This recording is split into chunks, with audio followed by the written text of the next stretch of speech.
apprendre le français avec ChatGPT. Une des clés dans l'apprentissage d'une langue, c'est l'immersion.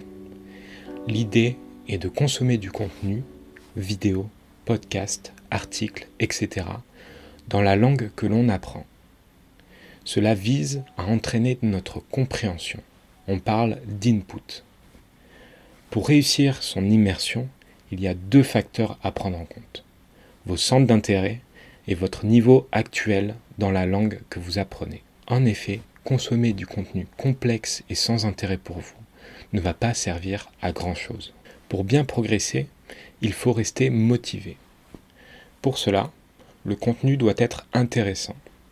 Par exemple, si vous êtes fan de foot, vous allez regarder des vidéos sur Kylian Mbappé. Le contenu doit être accessible.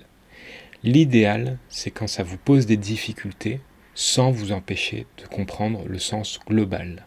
C'est un juste milieu entre le « je comprends tout sans difficulté » et le « je comprends rien du tout ». Pourquoi ? Eh bien, tout simplement pour vous encourager à essayer de comprendre des phrases et des mots inconnus grâce au contexte de la vidéo. Par exemple, si vous regardez une vidéo sur Kylian Mbappé et qu'on vous dit que c'est l'attaquant qui marque le plus de buts, même si vous ne connaissez pas le mot attaquant, vous savez qu'on parle de foot et qu'on parle de but.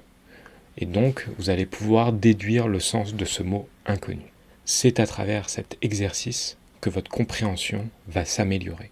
Mais alors, en quoi ChatGPT peut-il être utile ? Une des forces de ChatGPT, c'est de produire du texte. On peut lui demander de produire un texte selon un nombre de mots, selon un thème, mais également selon un niveau de langue. En français, on va utiliser par exemple A1, A2, B1, etc., etc. Vous commencez à comprendre où je veux en venir.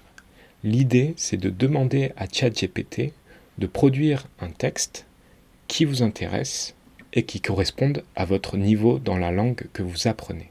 Par exemple, pour rester dans le foot, qui est Zidane en 100 mots dans un niveau de français A1 ? Et donc, on a un texte accessible qui utilise notamment des phrases plutôt courtes qui dit que Zinedine Zidane, né en France en 1972, est une personnalité célèbre. Il a été un grand joueur de football.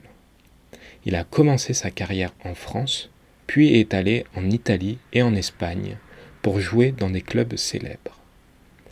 Il a gagné des prix et a joué dans l'équipe nationale de France. Après sa retraite, il est devenu un entraîneur populaire. Il a beaucoup d'admirateurs en France et dans le monde entier. Zidane a une famille et une vie privée. Il aime aider les autres et est très aimé dans son pays.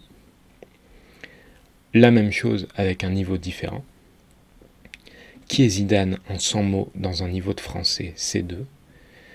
Zinedine Zidane, surnommé Zizou, est une légende vivante du football français et international.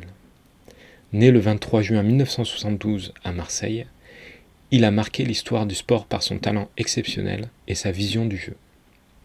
Il a commencé sa carrière à l'AS Cannes avant de rejoindre les Girondins de Bordeaux, la Juventus de Turin et le Real Madrid, où il a remporté de nombreux titres, dont 3 Ligues des Champions consécutives. En équipe de France, il a remporté la Coupe du Monde en 1998. En tant qu'entraîneur, il a également mené le Real Madrid à de nombreux succès. Il est également reconnu pour son engagement social et humanitaire.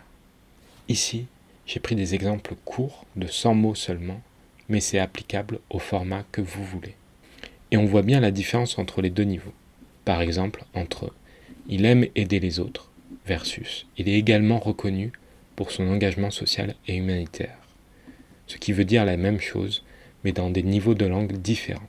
Alors, si vous avez du mal à trouver du contenu qui vous intéresse et qui correspond à votre niveau, allez faire un tour sur ChatGPT. Si vous avez aimé cette vidéo, pensez à vous abonner et à laisser un commentaire. Merci et à la prochaine.